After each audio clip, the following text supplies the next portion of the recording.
미국 서부의 어느 항구에서 조금 이상한 회의가 열린 적이 있습니다. 안건이 무기도 아니었고 반도체도 아니었는데 부두에 서 있는 커다란 크레인 이야기였어요. 배에서 컨테이너를 집어 트럭 위에 올려주는, 항구에 가면 누구나 한 번쯤 올려다보게 되는 그 쇳덩이 말입니다. 다리가 내시고 팔이 하나 길게 뻗은, 멀리서 보면 기린처럼 생긴 물건이에요. 그 회의에서 나온 말이 참 묘했는데 저 크레인이 우리 항구의 약점이 될 수 있다는 이야기였습니다. 처음 들으면 과장처럼 들리잖아요. 크레인은 그냥 짐을 들어 올리는 기계니까요. 총을 쏘는 것도 아니고 정보를 캐는 것도 아닌데 왜 저 물건 앞에서 어른들이 그렇게 심각한 얼굴을 하고 앉아 있었을까요? 이 질문에서 오늘 이야기가 시작됩니다. 이 회의는 어느 날 갑자기 열린 것이 아니었어요. 몇 해 전부터 미국 안에서 항만 장비를 두고 경고가 조금씩 나오고 있었고, 해안 경비를 맡은 쪽에서 항만 사이버 보안 지침을 손보는 움직임도 있었습니다. 처음에는 소수가 하는 걱정 취급을 받았는데 어느 시점부터 그 이야기가 정부 문서에 등장하기 시작했어요. 먼저 숫자 하나를 봐야 하는데, 미국 항구에 서 있는 대형 컨테이너 크레인 가운데 10대 중 8대 정도가 한 나라의 한 회사에서 온 물건이었습니다. 중국의 상하이 전화중공업, 흔히 JPMC라고 부르는 회사였어요. 세계 전체로 넓혀보면 더 놀라운데, 이 회사가 만든 크레인이 지구 위 항구에 서 있는 대형 크레인의 70% 안팎을 차지하고 있었습니다. 미국의 23개 항구에만 이 회사 크레인이 200기 넘게 서 있다는 집계도 나왔어요. 한 회사가 지구의 짐을 들어올리고 있었던 셈이에요. 이 정도 점유율은 반도체에서도 자동차에서도 좀처럼 보기 어려운 숫자입니다. 우리가 흔히 독점이라고 부르는 시장도 보통 절반을 조금 넘는 수준에서 갈리거든요. 크레인이라는 물건을 잠깐 설명하고 갈게요. 부두에는 두 종류가 서 있습니다. 배 옆에 붙어 컨테이너를 배에서 꺼내오는 암벽 크레인이 있고, 꺼낸 컨테이너를 야적장에 쌓고 트럭에 실어주는 야드 크레인이 있어요. 암벽 크레인은 높이가 아파트 20층을 넘고 무게는 1000톤이 넘어갑니다. 이 물건은 완성한 뒤에 통째로 배에 실어 옮깁니다. 분해해서 보내면 현장에서 다시 붙이는데 몇 달이 걸리니까요. 그래서 크레인을 실은 배가 바다를 건너오는 사진을 보면 배 위에 빌딩 여러 채가 서 있는 것처럼 보여요. 여기까지는 그냥 장사를 아주 잘한 회사 이야기처럼 들립니다. 문제는 그 다음 문장에서 시작됐어요. 요즘 크레인은 순수한 쇳덩이가 아니라는 겁니다. 안에 제어 컴퓨터가 들어가 있고 통신 모듈이 붙어 있고 원격으로 상태를 점검하는 회선이 연결돼 있어요. 원래는 좋은 뜻으로 만들어둔 장치였습니다. 부품이 고장나기 전에 미리 알려주면 부두가 멈추는 시간을 줄일 수 있으니까요. 미국 쪽에서 문제 삼은 것이 바로 그 회선이었습니다. 계약서에 적혀 있지 않던 통신 장비가 확인됐다는 보고가 나왔고, 그 회선을 통해 어떤 화물이 언제 어느 배에 실려 어디로 가는지가 밖으로 흘러갈 수 있다는 이야기가 이어졌어요. 여기에 한 발 더 나간 우려도 붙었습니다. 필요하면 밖에서 크레인을 멈춰 세울 수도 있다는 이야기였어요. 부두의 팔이 한꺼번에 멈추면 항구는 그날로 문을 닫습니다. 이 대목에서 오늘의 문장을 하나 꺼내 놓을게요. 열쇠를 쥔 손이 주인입니다. 현관문을 아무리 튼튼한 것으로 달아도 열쇠 복사본을 다른 사람이 갖고 있다면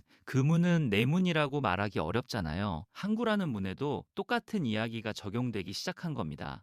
자물쇠는 우리가 달았는데 열쇠는 저쪽에 있는 상황이었어요. 그리고 요즘 문은 열쇠 구멍이 아니라 번호판이 달려 있잖아요. 도어록은 편하지만 그 안에 프로그램을 누가 고쳐주느냐가 새로운 문제가 됩니다. 고쳐주는 사람이 마음만 먹으면 문을 안 열리게 만들 수도 있으니까요. 크레인에서 실제로 더 현실적인 위험도 그쪽이었습니다. 몰래 정보를 빼내는 것보다 어느 날 갑자기 손을 놓아버리는 쪽이 더 무서웠어요. 부품을 안 보내주고 소프트웨어 갱신을 멈추면 부두는 서서히 마비됩니다. 요란한 사건 없이도 문이 닫히는 겁니다. 그런데 미국은 왜 하필 그때 이 문제를 꺼냈을까요? 크레인이 갑자기 똑똑해진 것도 아니었고 중국 회사가 어느 날 갑자기 나타난 것도 아니었는데 말이에요. 답은 그 앞에 20년에 있었습니다. 이건 하루아침에 벌어진 일이 아니라 아주 천천히 진행된 일이었어요. 한때 대형 항만 크레인을 만들던 나라는 여럿이었습니다. 미국에도 만들던 회사가 있었고, 유럽에도 있었고, 일본에도 있었어요. 우리나라에서도 큰 조선소가 이 물건을 만들어 내보내던 시절이 있었습니다. 그런데 이 물건은 참 애매한 상품이었어요. 자동차처럼 대량으로 팔리는 것도 아니고 한번 세워두면 20년, 30년을 쓰니 같은 항구에서 주문이 자주 들어오지도 않습니다. 덩치는 또 어마어마해서 만들어 놓고 배에 실어 보내는 것부터가 큰일이었어요. 부두에 도착하면 조립하고 시운전하는데 사람과 시간이 잔뜩 들어갑니다. 이익은 얇은데 손은 많이 가는 사업이 됐어요. 그러니 회사 안에서 이 사업부는 늘 애물단지 취급을 받았습니다. 실적 회의 때마다 왜 이걸 계속 기억하느냐는 질문이 나왔을 거예요. 배를 만들면 몇 천억이 잡히는데 크레인은 몇백억이 잡히니 같은 인력을 어디에 붙일지는 계산이 금방 나왔습니다. 그리고 하나둘 손을 뗐어요. 우리도 예외가 아니었습니다. 국내 조선소가 이 물건을 만들어 세계 여러 항구에 내보내던 시절이 분명히 있었어요. 그런데 값싼 경쟁자가 들어오고 이익이 얇아지자 사업 자체를 접거나 줄였습니다. 그때는 그게 합리적인 결정처럼 보였을 거예요. 아무도 20년 뒤에 이 물건이 안보회의의 안건이 될 거라고는 생각하지 않았으니까요. 그 빈자리를 중국 회사가 채웠는데 값이 쌌고 납기가 빨랐고 원하는 대로 맞춰줬습니다. 그때는 아무도 이 거래를 안보 문제로 보지 않았어요. 열쇠를 쥔 손이 주인입니다. 이 말이 부두에서 통하게 되기까지는 20년이 더 필요했습니다. 항만 운영사 입장에서는 마다할 이유가 없었어요. 같은 사양의 크레인을 절반에 가까운 값으로 주겠다는데 굳이 비싼 것을 살 이유가 없잖아요. 게다가 대금을 나눠내는 조건까지 붙여주는 경우가 있었습니다. 부두를 굴리는 회사에는 이만한 조건이 없었어요. 이 회사가 얼마나 컸는지는 숫자로 보면 금방 드러납니다. 100개가 넘는 나라의 항구에 물건을 내보냈고 세계 대형 크레인 10대 중 7대가 이 회사 것이 됐어요. 미국만 놓고 보면 23개 항구에 200기 넘게 서 있고 대형 크레인 10대 중 8대 꼴이었습니다. 한 기를 만드는 데 걸리는 시간도 10달 안팎으로 알려져 있는데 다른 곳은 그 2배가 걸리는 경우가 많았어요. 값도 서방 제조사가 부르던 것의 절반 안팎이었다고 알려져 있습니다. 크레인 한 기가 수백억 원대인 물건이니 그 차이가 20기 30기로 쌓이면 부두 하나 값이 통째로 갈리는 셈이에요. 여기에 대형 암벽 크레인 6기와 야드 장비 20대를 한 번에 주문하는 항구라면 계산은 더 벌어집니다. 값만 싼 것도 아니었습니다. 납기가 짧았고 요구하는 사양을 웬만하면 다 받아줬어요.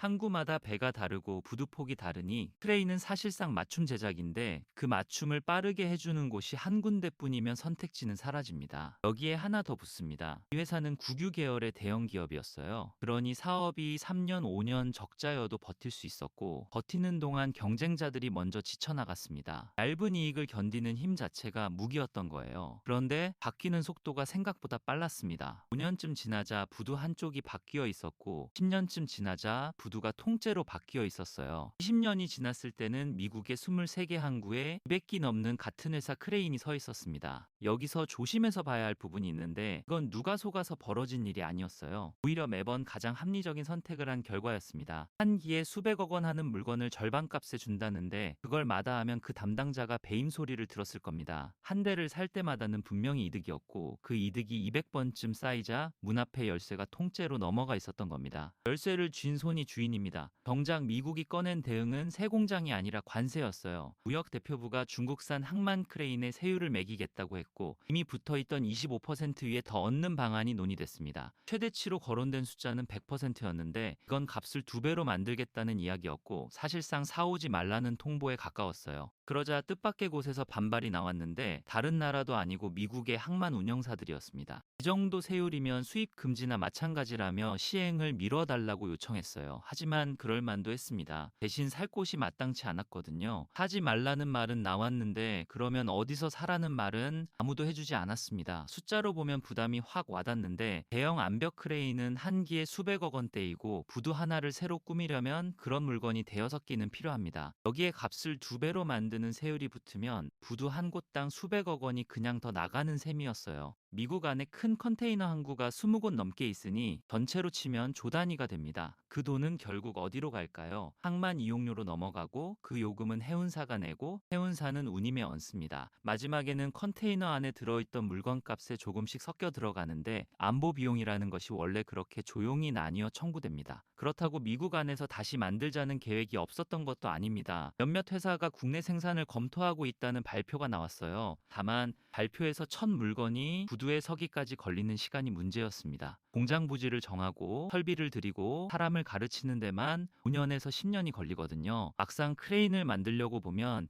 필요한 것이 한둘이 아니었어요. 1000톤이 넘는 구조물을 짜는 대형 도크와 크레인이 있어야 하고 그걸 배에 실어보낼 암벽이 필요하고 용접과 조립을 할 줄 아는 사람이 수백 명 단위로 있어야 합니다. 이 세 가지를 한자리에 갖고 있는 곳이 미국에는 거의 남아있지 않았습니다. 그러나 중국 회사도 가만히 있지 않았어요. 미국 당국에 보낸 서한에서 보안 우려가 부두가 실제 위험에 비해 지나치게 부풀려져 있다는 취지로 반박했습니다. 자기들이 만든 크레인에 남의 정보를 빼내는 장치를 심어둘 이유가 없다는 주장이었어요. 이 회사는 세계 곳곳에 물건을 파는 회사인데 그런 일이 한 번이라도 사실로 드러나면 사업 자체가 끝나니까요. 주장을 어디까지 받아들일지는 각자의 판단일 겁니다. 다만 한쪽 말만 듣고 다 정해버리면 안 되는 대목이긴 해요.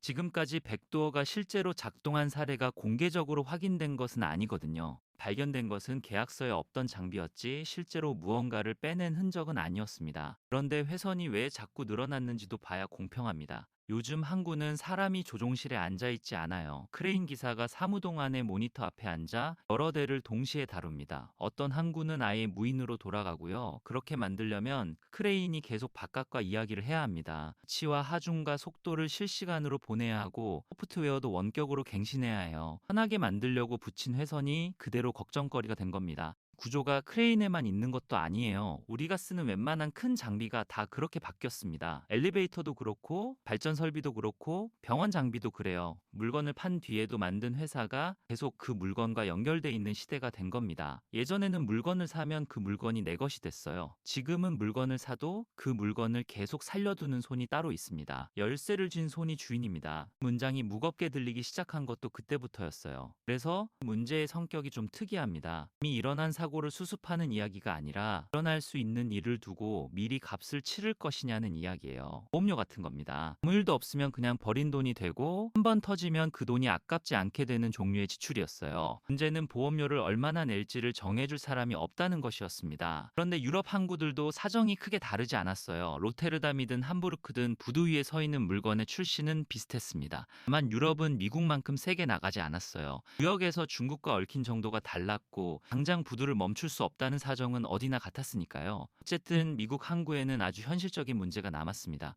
앞으로 20년 동안 항구를 돌리려면 크레인을 계속 바꿔야 하는데 할 곳이 없다는 문제였어요. 만들 줄 아는 회사를 다시 키우자니 10년 가까이 필요했고 그동안 부두가 멈춰 있을 수는 없었습니다. 문을 잠그는 방법은 정했는데 열쇠를 새로 깎아줄 사람이 없었던 거예요. 그런데 그 자리에 한국 이름이 등장한 것이 올해 여름이었습니다. HD 현대 3호가 미국 서부 타코마항의 터미널에 항만 크레인 4기를 공급하기로 계약했다는 소식이 나왔어요. 이 해운사인 HMM이 운영하는 터미널이었습니다. 암벽에 세우는 큰 크레인 2기를 바꾸고 아드에서 쓰는 크레인 2기를 새로 넣는 구성이었어요. 타코마라는 항구가 어디인지 짚고 갈게요. 미국 서북부 시애틀 바로 아래에 있는 항구입니다. 아시아에서 출발한 배가 태평양을 건너 미국 본토에 닿는 관문 가운데 하나예요. 여기서 내린 컨테이너가 기차를 타고 내륙으로 들어갑니다. 이 해운사가 그 항구에서 터미널을 직접 굴리고 있었다는 점도 중요했어요. 남해 부두에 물건을 팔려면 문턱이 높은데 우리 쪽이 운영하는 부두라면 첫 시험대를 마련하기가 훨씬 수월하니까요. 실적이 있어야 다음 계약이 오고 첫 실적을 만들 자리가 있었던 겁니다. 정작 이 계약에서 눈여겨볼 것은 숫자보다 형태였습니다. 크레인만 만들어 보내는 것이 아니라 설계부터 제작과 운송, 현장 설치와 시운전까지 한 묶음으로 맞는 방식이었어요. 부두에서 실제로 돌아가는 상태로 넘겨주겠다는 계약이었습니다. 이런 방식을 턴키라고 부르는데 열쇠를 꽂아 돌리기만 하면 되도록 다 해놓고 준다는 뜻이에요. 오늘 이야기와 묘하게 어울리는 이름이죠.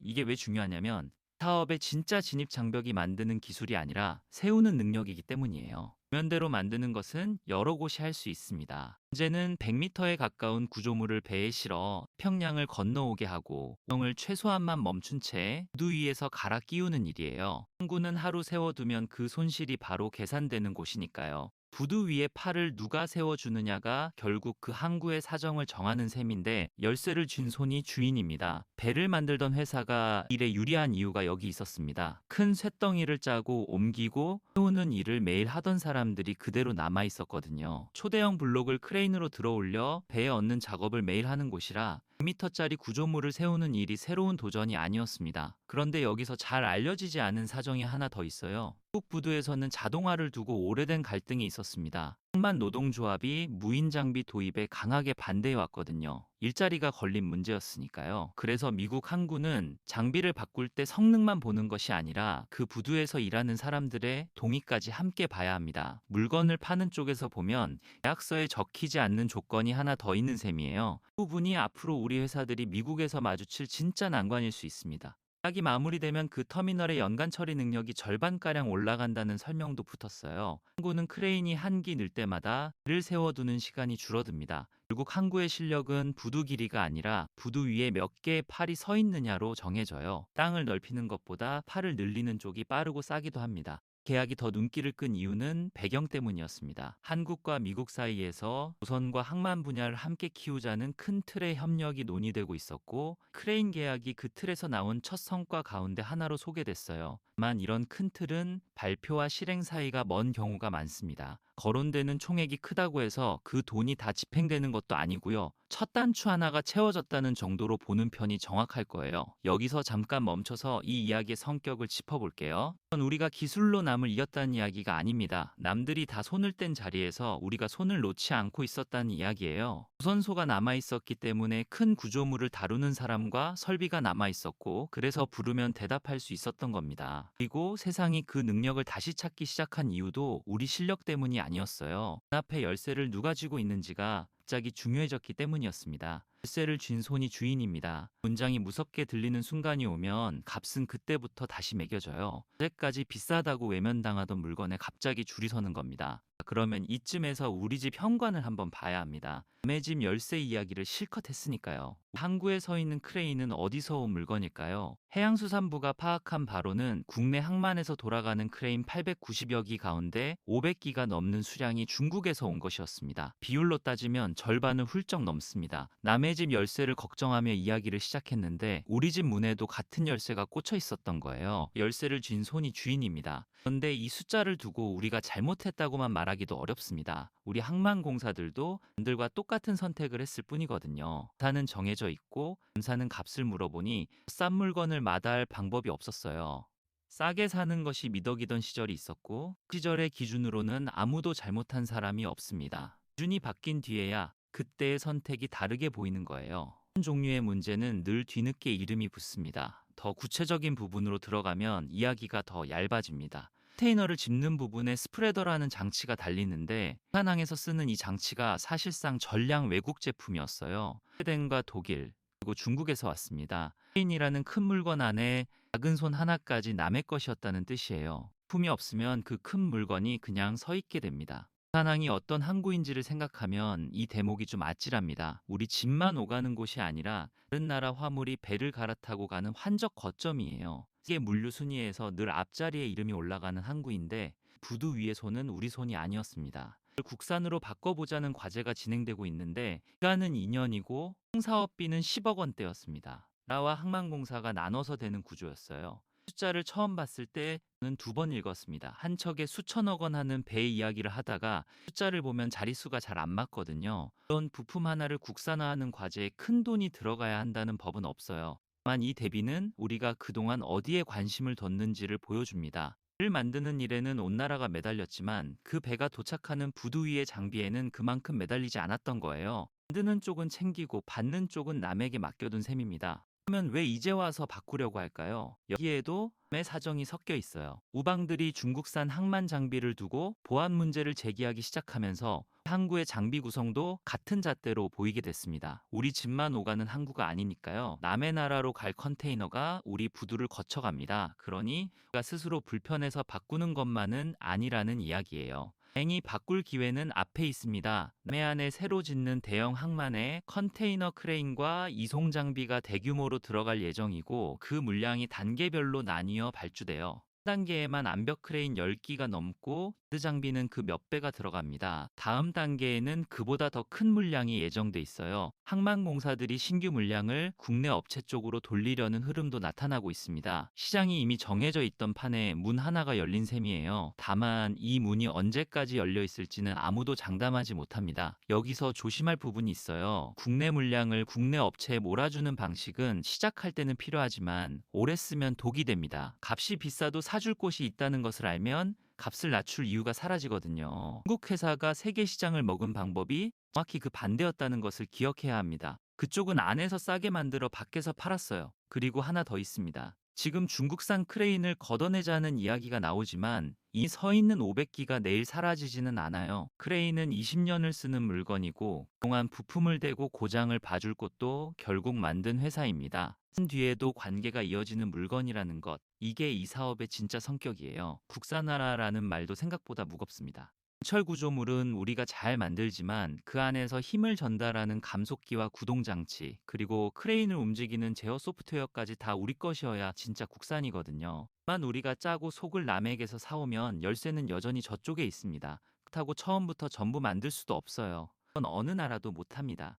결국 어디까지를 우리 손에 두고 어디부터는 사올지를 정하는 문제인데 선을 그려본 적이 없다는 것이 지금 우리 상태에 가깝습니다. 그래서 이 이야기는 크레인 몇 기를 수주했다는 소식으로 끝나면 안 됩니다. 남의 문 앞에 열쇠를 깎아주는 쪽이 될 수 있게 됐다는 이야기이면서 사실 우리 문 앞에 열쇠는 남의 손에 있다는 이야기이기도 하니까요. 세상이 물건을 사는 기준이 바뀌고 있다는 것만은 분명해 보입니다. 전에는 얼마인지가 첫 번째 질문이었어요. 지금은 누가 만들었는지가 먼저 나옵니다. 변화가 우리에게 유리하게 작용한 첫 사례가 조선이었고 번째 자리에 항만 장비가 들어선 것 같아요. 근데 이 자리가 계속 우리 자리일까요? 값으로 밀리지 않으려면 무엇이 필요할까요? 지금 열린 문은 우리가 잘해서 열린 문일까요? 아니면 남들 사정으로 잠깐 열린 문일까요? 문이 다시 닫히기 전에 우리는 무엇을 만들어 두어야 할까요? 한 가지는 확실합니다. 주위에 쇳덩이가 안보 문제가 되는 시대가 왔다면 앞으로 그런 물건 목록은 더 길어질 거예요.